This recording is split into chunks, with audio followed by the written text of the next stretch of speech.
पाखे आसलाणी रज आउ रज ना उठिला मात्रे पोड़ पिठा कथा समस्तंकर मन पड़े। एमिति तो पोड़ पिठा आम बहुत प्रकार तैयारी करथाउ, किंतु आज आम तैयारी करबा पूरा दिया बिरी चाउल पोड़ पिठा। एइठी आपण माने देखिकी जानि पारथुबे पोड़ पिठा केते नरम हेइची, स्पंजी हेइची आउ जालीदार हेइची। देखिबाकू लागुची पूरा पूरी केक भली। आउ देखंतु पिठा भितरर पूरा पूरी जना पड़ुची, खाइबाकू अति स्वादिया लागिबो। एही भली परफेक्ट बिरी चाउल पोड़ पिठा बनिया पई वीडियो को संपूर्ण देखंतु।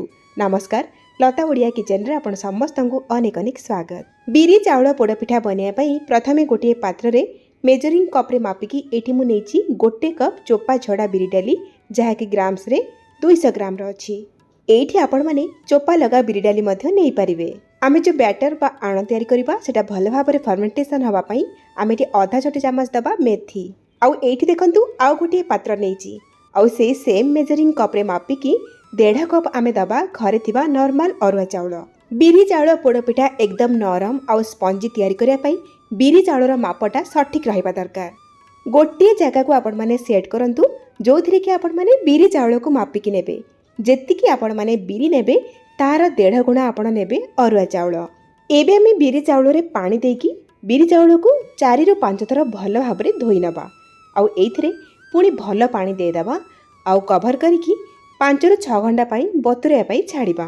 ध्यान रखंतु बिरी चाउल को भल भाबरे जेंती बतुरेइबे। तो एठी 5-6 घंटा परे बिरी चाउल भल भाबरे फुली जाईची आउ बतुरी जाईची। बिरी चाउल को पुणी थरे भल भाबरे धोई नबा गोटे ग्राइंडर जार आउ सेथिरे बतुरा बिरी सबको दे दबा। एबे आमे इथिरे अल्प टिके पानी दबा आउ बिरी को चिकण करिकी ग्राइंड करिकी नै आसीबा। ध्यान रखंतु कम पानी देकी बिरी को बाटिबे, माने बिरी बटा हमर बहलिया हबा दरकार एई भली। आउ बिरी बटा को एई भली गोटे बड़ पात्र को शिफ्ट करिबा।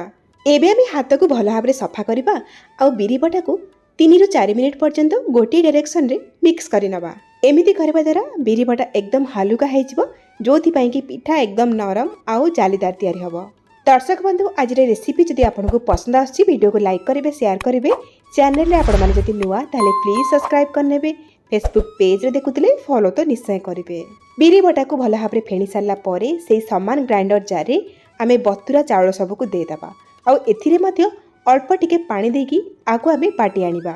एई पोड़ पिठा पई चाउल को अति चिकण करिकी न बाटले मध्य चलिबो, माने हाथ को हल्का हल्का सुजिदाना भला लागिले मध्य पिठार टेक्सचरटा बहुत बढ़िया आसीबो। एबे हमें पुणी थरे हाथ रे बिरी चाउल को आउ 2-3 मिनिट पई मिक्स करि नबा। केवल एतिकी ध्यान रखिबे बिरी चाउल को बाटिया पई कम पानी रा व्यवहार करिवे, माने हमर आणटी एकदम बहलिया हबा दरकार। एठी देखि पारुथिबे बिरी चाउल बटा केतिकी बहलिया अछि, आठो बिल्कुल भी पानिया करिवेनी। एबे हमें पात्र रो चारि पाखरे लागिथिबा बिरी चाउल बटा को भला भाबरे क्लीन करिकी कवर करिकी 6 ରୁ 7 घंटा पई फर्मेंटेशन पई आकु छाड़िबा। फ्रिज रे नुहे बाहर रखिबे। एबे खरा दिन चलीची 6-7 घंटा रे भला भाबरे फुली जिवो, बेस समय रखिबेनी, खटा हे जिवो। शीत दिन रे हेतिले 10-12 घंटा पई रखिबे। एबे चलंतु आमे पोड़ पिठा पई पूरा प्रस्तुत करिबा। सेति पई फ्लेम ऑन करके बसिजी गोटे कड़ई आउ सेतिरे मेजरिंग कप रे मापिकी 3/4 कप बा 150 ग्राम रो नेची गुड़। जेहेतु गुड़ टेला अछि सेति पई आमे 2-3 चम्मच पानी देकी गोळेई नबा आउ फुटेई नबा, जोथि पई कि गुड़ हमर मेल्ट हे जिवो। गुड़ मेल्ट हो गला परे एथिरे आमे कोरा नड़िया दबा। एठी मु गोटे मीडियम साइज रो नड़िया को कोरिकी नेची। आपण माने केते बड़ साइज रो पिठा बनौथिबे सेही हिसाब रे नड़िया पूरा कम अधिया करिकी बनै परिबे। गैस रो फ्लेम को मीडियम रे रखिबा आउ गुड़ सहित नड़िया को गोळेई नबा। आउ एठी आमे दबा छेना। आधा लिटर क्षीर को छेना छिड़ेला परे जेतिकी छेना बाहला एठी मु नेची। छेना न नेले भी चलिबो, किंतु छेना देले पिठार स्वादटा बहुत बढ़िया आसीबो। छेना को देकी गोळेई सारला परे गैस रो फ्लेम को मीडियम रे रखिबा। नड़िया छेना रो पानी सुखिला पर्यंत आमे एपट सेपट करिकी आकु भाजी नबा। जिते बेले पानी सुखी आसीबो एथिरे आमे किछि काटी रखितिबा ड्राई फ्रूट्स दबा। गोटे चम्मच कटा काजू, गोटे चम्मच कटा किशमिश आउ गोटे चम्मच नेची कटा चेरी। ड्राई फ्रूट्स एठी ऑप्शनल अछि, आपण चाहिले नै पारिबे न नै पारिबे। देले कलरफुल देखा जिवो, टेस्ट भी बढ़िबो। ए सब को देकी आउ 1 ରୁ 2 मिनिट भाजी नबा। आउ भाजी सारा पर देखि पारुथिबे पानी भी सुखी आसलानी। एई भलिया झुरझुरा ही आपण माने नड़िया पूरा प्रस्तुत करिवे, पानी पानी बनैबेनी। लास्ट रे आमे गोटे छोटे चम्मच दबा गुजराती गोलमरिच गुंड देकी भल भाबरे गोळेई नबा। गैस रो फ्लेम को ऑफ करिबा। एठी हमर बिरी चाउल पोड़ पिठा पई छेना नड़िया पूरा एकदम रेडी। आकु रखिबा साइड रे जिबा नेक्स्ट स्टेप को। एपटे आमर बिरी चाउल बटा फुलिबार हो गलानी पाखापाखि 6 ରୁ 7 घंटा देखिपे बहुत भल भाव में फुली जाइए। देखते केते जाली आसी भाव में आपंकर बिरी चाउल आण जदि फर्मेंटेशन है ना आपणकर पोड़पिठा बहुत जालीदार तैयारी हम। एबे आम ये बाकी सब जिनस को मिसेबा। ये आम स्वाद अनुजाई लुण बा अधा छोट चामच दबा लुण आ मिठा पाई दबा गुड़। ये मु 3/4 कप बा 150 ग्राम गुड़ नहीं जेहेतु पूरा आमर मिठा अच्छी से निज हिसाब से मिठा कम अधिका करके नेबे। एबे दबा गोटे चामच अदा छेचा आ गोटे तेजपत्र को खंड करके पकेबा आउ 2-3 चामच दबा कटा नड़िया। एबे आम ये गोटे छोट चामच दबा गुजराती गोलमरिचर गुंड। पिठारे आहुरी बढ़िया बास्ना पाई फ्लेवर पाई आम गोटे बड़ा चामच दबा गुआ घी। एतिकी जिनस देकी आम हल्का हाथ में सब को गोले नवा।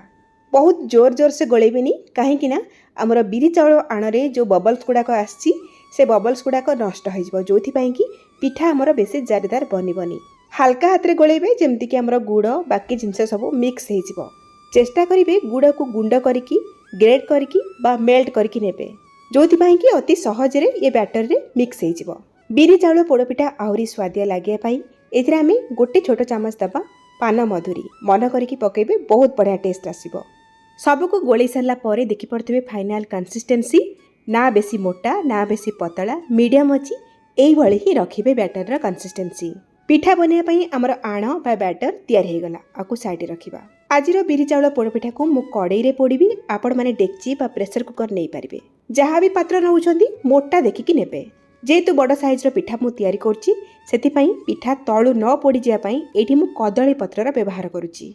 कदली पत्र को टिके निआरे सेकिकी नेबे जो कि आपण माने एहाकू सहजरे सेट करि परिबे। एबे आमे कदली पत्र उपरे 2-3 चामच गुआ घी दबा आ चारिआडे ब्रश रे भल भाबरे लगेई नबा। घी दबा द्वारा पिठार तो भल बास्ना आसीबो ता सहित पिठारे बढ़िया कलर आसीबो आ साइन आसीबो। जदि आपण माने छोट साइज रो पोड़पिठा बनौथिबे ताहाले कदली पत्र न देले मध्य चलिबो केवल कड़ई रे घी टिके देकी बैटर को देकी पोड़पिठा को पोड़ी पारिबे। एबे आमे फ्लेम को ऑन करके कड़ई को हमर फ्लेम ऊपर बसेबा। गैस रो फ्लेम को मीडियम रे रखिबा आउ कड़ई को टिके गरम हवा को दबा माने पत्र हमर टिके गरम हे जिवो। तापरे आमे अधा हमर बिरी चाउल बटा को दबा आउ अधा को पछरे दबा तो टिके बिरी चाउल बटा को एभली चामच रे स्प्रेड करनबा। एबे आमे हमर छेना नड़िया पुर को चारिआडे छिंचिकी दबा पूरा सम्मान भाव में देदबा माने आमर पुर जमती मझिरे ही रहिबो आ पुर उपरे आमर बड़का बिरी चाउल बटा को देदबा। ध्यान रखंतु छेना नड़िया पुर ऊपर को देखा जिबा कथा नुहे एई भली चामच रे चारिआडे स्प्रेड करनबा जेमती कि भल भाव में कभर हो जिवो आ ता उपरे आमे अल्प टिके छेना नड़िया पुर को छिंची दबा आ मन पसंद हिसाब रे सजेबा।